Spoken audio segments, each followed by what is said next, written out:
everyone! Welcome to another episode of English Podcast Every Day. I am so excited for today's topic, but before we dive in, Jack, how are you doing? You look like you just fought with a grizzly bear. A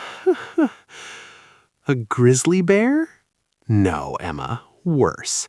I fought with my alarm clock, and let me tell you, the alarm clock won. Why does the sun have to come up so early? It's disrespectful. Jack, it's 11 a.m. The sun has been up for hours. Most of our listeners have already finished half their workday. Well, I'm a creative soul, okay? My brain doesn't start working until my third cup of coffee. Right now, I'm on cup number 2, so if I start speaking Spanish by mistake, you know why. Jack, please don't. Our listeners are here for English. But honestly, guys, Jack is the perfect example for today's episode. He lives in a house where everyone speaks his native language. He watches movies in his native language, and yet he's trying to become fluent in English. It's a struggle, Emma. Every time I want to practice, my cat just stares at me. She doesn't understand, "How was your day, Whiskers?" She only understands meow and give me food. That's exactly why we are here today. We get so many messages from people saying, "Emma, I don't live in the US or the UK. I don't have anyone to talk to. Is it impossible for me to learn?" And what do we say to them? We say, heck no. Wait, is heck no good English, Emma? It's great American slang for definitely not. And today, we are going to show you how to build what I call an English bubble. An English bubble. Sounds like a spa treatment. Do I get a massage? Not quite. It's even better. We're going to give you 5 life-changing habits that will help you think, speak, and even dream in English without ever buying a plane ticket. We're going to talk about talking to yourself without being called crazy, changing your digital life, and some secret techniques that even I didn't know about until Emma forced me to try them. It's going to be a long, fun, and very educational session. So grab your coffee or your third cup like Jack, and let's get started. Stay tuned, guys. This episode might just be the reason you finally stop saying, "I don't understand," and start saying, "I got this." All right, let's jump into habit number 1. This is my absolute favorite, but it's also the one that makes you look the most, let's say, interesting to your roommates. It's called narrating your life. Oh boy, here we go. Guys, Emma made me do this for a whole week. I felt like I was the main character in a movie, but the movie was really boring. It's not boring, Jack. It's practical. Okay, let's explain. What does it mean to narrate, Jack? It means you describe everything you are doing as you are doing it, in English, out loud. For example, instead of just brushing my teeth in silence, I have to say, "I am picking up my toothbrush. I am putting on the toothpaste. Look at me. I am cleaning my teeth so well. My dentist would be proud." Exactly. And you might think, "Emma, that sounds stupid." But listen, when you do this, you're connecting your physical actions to English words. Most students only see words in a book, but when you say, "I am opening the window," while actually touching the window, your brain goes, "Aha, this action equals these words." But Emma, what if I don't know the words? Like one morning I was in the kitchen and I wanted to say, "I am frying an egg," but I forgot the word frying. I just stood there like a statue. I am, making the egg hot? I am dancing with the egg? Dancing with the egg is a bit much, Jack, but that is the perfect moment. If you forget a word while narrating, you take your phone, check the dictionary, and learn it immediately. That word will stay in your head forever because you needed it in that moment. That's what we call contextual learning. What? Slow down, Professor Emma. Contextual learning. Learning a word within a situation, not just from a list. Okay, I get it. But let's give the listeners some real examples. let's say I'm getting ready for work. What should I say? Perfect. You could say, I need to find my keys. Where did I put my wallet? I'm putting on my jacket because it's freezing outside. Oh, I like that last one. It's freezing. That's better than it is very cold, right? It sounds more American. Totally! We love using freezing or chilly. And notice Jack used a phrasal verb, put on. I am putting on my jacket. This is a B1 level secret, guys. Instead of just saying where, use put on for the action. Okay, let me try one. I'm sitting on my sofa. I'm bored. I say, I am sitting on the sofa. I am looking for the remote control. I want to watch some trash TV. How's that? Trash TV? Your English is getting too good, Jack. But yes, that's it. And for our listeners, try to do this for just 10 minutes a day, while you are cooking, while you are cleaning, or even while you are walking your dog. Just maybe don't do it too loudly at the supermarket. I was in the fruit aisle saying, I am touching the bananas. These bananas are yellow and curvy. And the security guard started following me. Okay, maybe do it under your breath at the supermarket. But at home, go wild, speak loudly, be the star of your own English movie. I am eating the pizza. The pizza is delicious. I am a happy man. Yeah, I can get used to this habit. Okay, we've learned how to talk to ourselves. Now, let's talk about how to sound, well, less like a textbook and more like a real person. Habit number 2, shadowing. Oh, I know this one. This is the ninja method. Hiya! Exactly. But why do we call it shadowing, Jack? Are you following people in the dark? No, that's stalking, Emma. That's illegal. Shadowing is when you follow someone's voice. It's like being a shadow. When the shadow moves, you move. When the voice speaks, you speak. Perfect explanation. For our friends listening, shadowing is a technique where you listen to a native speaker and you repeat exactly what they say at the same time or just a second later. You don't just repeat the words, you repeat the emotion, the speed, and the rhythm. This was a game changer for me. Before, I was speaking like a GPS from the year 2005. I want to go to the beach. And now? And now I watch a scene from a movie, let's say The Avengers, and when Iron Man says, part of the journey is the end, I say it exactly like him. I try to sound cool, rich, and slightly sarcastic. You got the sarcastic part right, Jack. But guys, this is so important for your pronunciation. In English, we have something called word stress. Word stress? Is that when a word has too much work to do and needs a vacation? Nice try, but no. Word stress means we make one part of the word louder or longer. For example, photograph, but photographer. If you just read a book, you don't hear that. But if you shadow a speaker, your mouth learns it automatically. It's like music, right? English has a beat.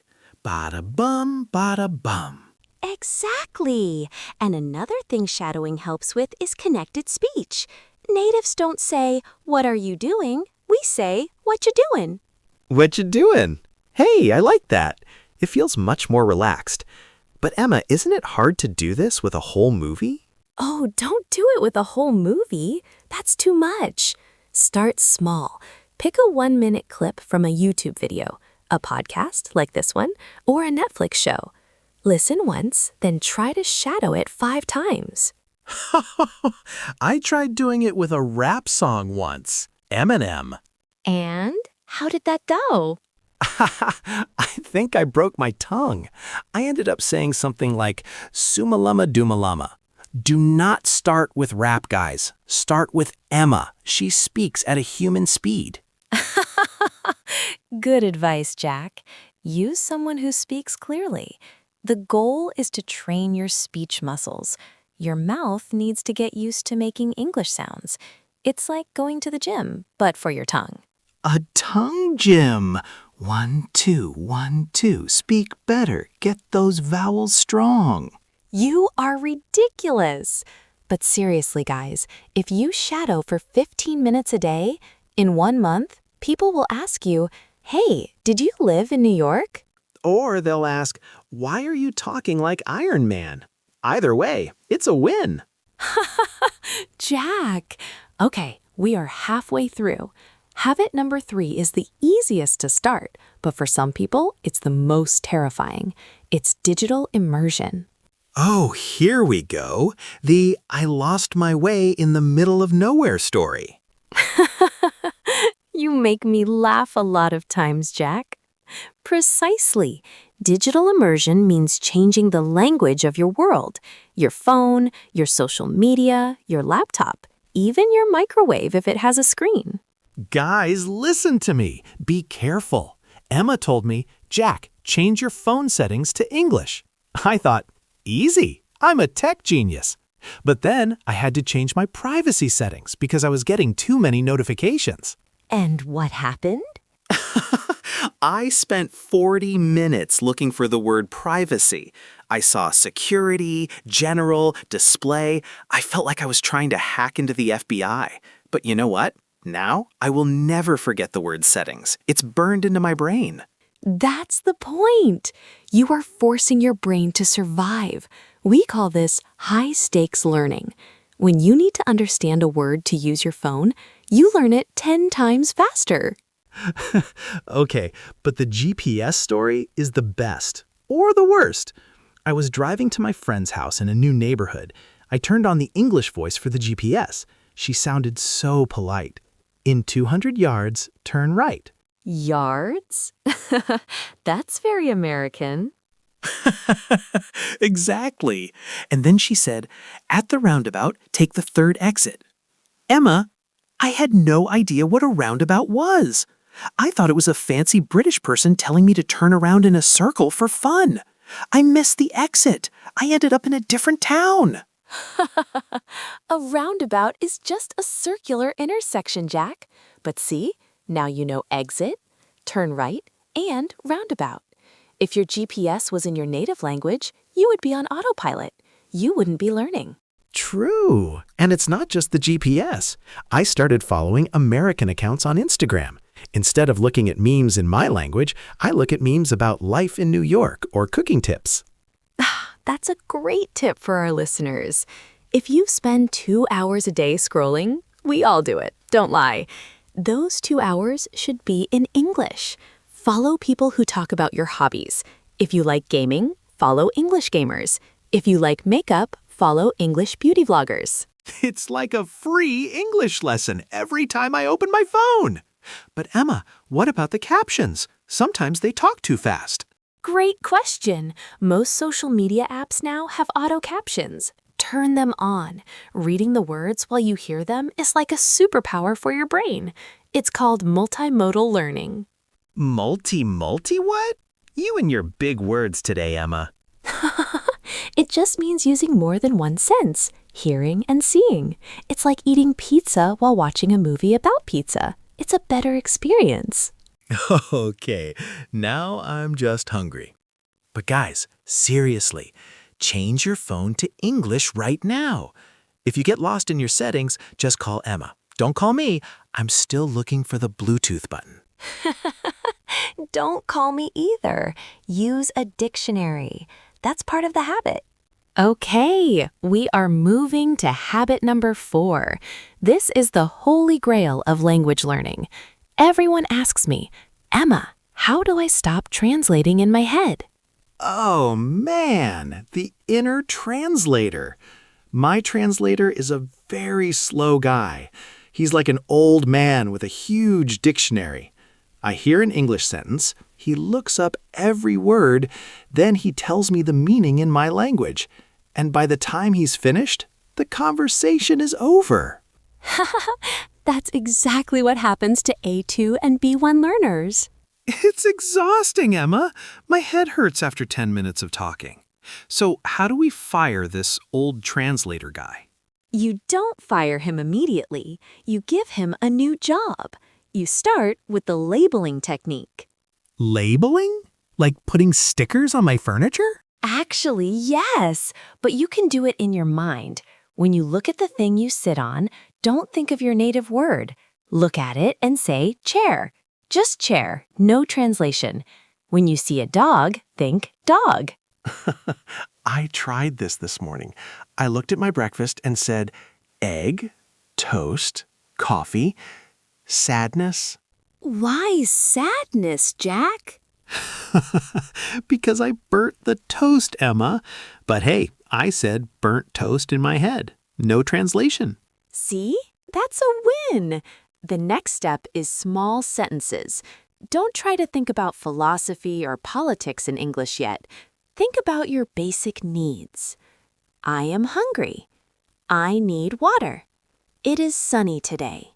So instead of building a whole skyscraper, I'm just playing with Lego blocks. Exactly. Lego blocks of English. And here is a pro tip for our listeners, the 5-minute English zone. Choose 5 minutes a day, maybe while you are showering or driving, where you forbid your native language. A no-fly zone for my brain? Exactly. If a thought comes in your native language, you say, nope, not now, and you try to say it in English, even if it's simple. What if I get stuck? What if I want to think I'm frustrated, but I don't know the word? If you forget the word frustrated, you think, I feel not happy. I feel angry and tired. You use the words you already know to explain the word you don't know. So I don't need to be perfect. I just need to be flexible. Yes, flexibility is more important than perfection at the B1 level. Natives don't care if your grammar is 100% correct in your head. They care if you can keep the conversation moving. Okay, I'm going to try it tonight. Before I go to sleep, I'll tell my brain, okay, brain, for 5 minutes, we are an American brain. We think about pillows and dreams and pizza. Always with the pizza, Jack. But guys, try this. It's like a muscle. At first, it's heavy. But after a few weeks, the old translator in your head finally goes on retirement. Goodbye, old man. I'm thinking in English now. Mostly about food, but still. We made it to the final habit. Habit number 5. And this is the most important one for fluency. You have to get out of your comfort zone and actually speak to someone. Oh no, the horror! People! Stop it, Jack. I know. Speaking to a real person can be scary. Your heart beats fast, your palms get sweaty, and suddenly you forget the word for hello. Exactly! I'm always afraid that if I make a mistake, the English police will arrive and take me to grammar jail. There is no grammar jail, Jack. And honestly, most native speakers are just happy that you are trying. But if you are too shy for a real person, it's already 2026. You can start with an AI partner. That's actually how I started practicing. It's like a practice match before the big game. But eventually, you need a human, right? Yes, and you don't need to live in New York to find one. Use apps. You can find someone who wants to learn language with you. It's like the gym again. You can't get biceps by looking at a dumbbell. You have to lift it. Great analogy, Jack. To get speaking muscles, you have to open your mouth. So guys, here's our challenge for you. Try one of these 5 habits today. Just one. I vote for the narrating your life one. It's the funniest. I'm gonna go tell my cat all about my lunch plans in English. Poor Whiskers. But seriously, everyone, you have the tools. You have the internet. You have us. You don't need a passport to be great at English. You just need a routine. Well said, Emma. I feel inspired. I feel powerful. I feel like I need a snack. All right. That's our time for today. Thank you so much for hanging out with us in the English podcast every day. Don't forget to hit that subscribe button, leave a comment about which habit you're going to try, and give us a thumbs up. It really helps the channel. We'll be back next week with more tips, more jokes, and more ways to help you master English. Until then, keep practicing. And keep eating pizza. Bye, everyone.